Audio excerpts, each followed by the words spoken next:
The Ford Kuga has quietly been one of Europe's best-selling family SUVs for years, and the plug-in hybrid version sitting in front of me is the reason a lot of buyers never bother looking at anything else. It does not shout for attention. It just keeps doing the things families actually need, and the facelift has sharpened it without changing what made it work. This is the car a huge number of European households end up with, and it is worth understanding why. From the front, the changes are subtle, but they matter. The larger grille fills out the nose, the Ford badge has moved up to sit dead center, and the slim headlights stretch back into the fenders. In this white paint under the showroom lights, the surfacing on the bonnet looks cleaner than the old car, less fussy. It is not an aggressive design, and it is not trying to be. The shape is upright, sensible, easy to place on the road, and that honesty is part of the appeal. Walk down the side and the proportions tell the real story. This is a practical shape with a long roofline, big glass area, and 17-inch wheels that look modest but keep the ride softer and the replacement tires cheaper. You can see the charge port sitting just ahead of the driver's door, the giveaway that this is the plug-in car.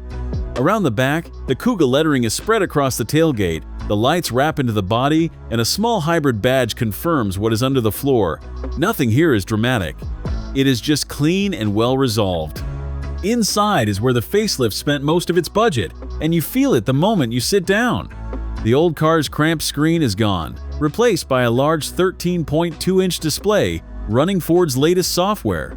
It dominates the dashboard and handles wireless Apple CarPlay and Android Auto without fuss. I do have one real reservation here, and it is worth being honest about. Ford moved the climate controls into the touchscreen, and the row of physical buttons underneath now only covers a few shortcuts. On the move, adjusting temperature means looking away from the road, and a couple of simple dials would have solved that. The saving grace is that the menus are logically laid out and the screen responds quickly, so the learning curve is short. Material quality up front is solid for the money. The wheel is pleasant to hold, the main touchpoints feel substantial, and the rotary gear selector frees up space on the console for a wireless charging pad and storage. The seats in this car wear a hard-wearing cloth with a diamond pattern, which suits a family car better than pale leather ever would. The back seat is the Kuga's quiet advantage. There is genuine room for adults back here, with good headroom and knee space, but the clever part is the sliding rear bench. You can push it back for limousine legroom or slide it forward when you need more luggage room, and that flexibility is rare at this price. There are air vents and charging for passengers, and the door openings are wide, which matters every single time you fit a child seat. That sliding bench feeds straight into the boot, and this is where the plug-in buyer has to accept a small compromise. Because the battery and its wiring take up packaging space, the PHEV gives you around 581 liters with a bench slid forward, which is roughly 20.5 cubic feet.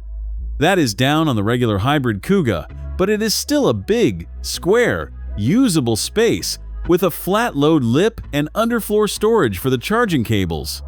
If breakdowns like this help you sort one family SUV from another, subscribe so you catch the next one. Fold the seats and you free up close to 52 cubic feet, which swallows flat-pack furniture and bikes without drama. Under the bonnet is the part that defines this version. The plug-in hybrid pairs a 2.5-liter petrol engine with an electric motor for a combined 240 horsepower, sent through a smooth, continuously variable transmission. That is enough for 0 to 60 in around 7 seconds, which makes this comfortably the quickest Kuga you can buy. The number that matters more for daily life is the electric range. The 14.4 kilowatt-hour battery is good for about 41 miles on a charge, enough that a typical commuter can do most of their week without waking the petrol engine at all. When the battery does run low, it settles into an efficient hybrid that still returns strong real-world economy, which is where some rivals fall apart. So that is the Ford Kuga plug-in hybrid. It is not the flashiest car in this class, and it never set out to be. It is spacious, efficient, easy to drive, and priced to make sense, and it covers the things a family actually cares about better than most of the cars chasing it. After years near the top of the sales charts, this updated version makes it clear why the Kuga is not going anywhere.